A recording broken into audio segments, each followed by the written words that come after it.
Ok les amis, jetez un coup d'œil à cette attaque. Cette attaque elle est sympa et on va en parler. On va précisément parler de ce cône là qui vient de se dessiner au pied de mon perso. Le principe de cette attaque c'est que je me mets dans cette position, je passe mon tour et au tour prochain, tous les ennemis dans cette zone vont prendre des dégâts. Cette zone, donc dessinée par ce cône, c'est un mesh procédural. Ça veut dire qu'on l'a créé alors que le jeu était en train de tourner. C'est pas un objet qu'on a pré-créé et qu'on a spawn. On l'a vraiment créé de toutes pièces alors que le jeu tourne. Et le matériel qu'on a mis dessus, on s'est servi du matériel Graph d'Unreal pour faire en sorte de dessiner la texture seulement sur les côtés de notre cône.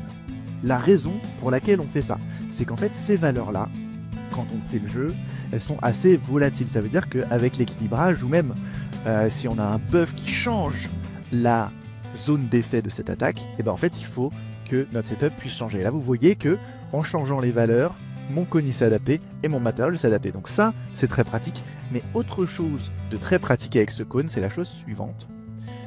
Si j'arrive à l'attraper, ah là je vais l'avoir bien.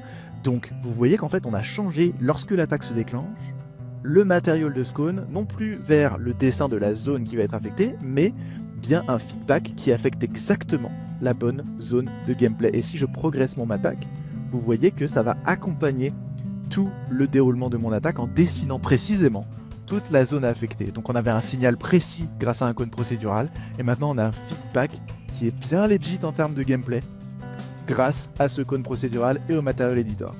Évidemment, il y a d'autres éléments dans cette attaque, mais pour ça, je vous vois dans une prochaine vidéo.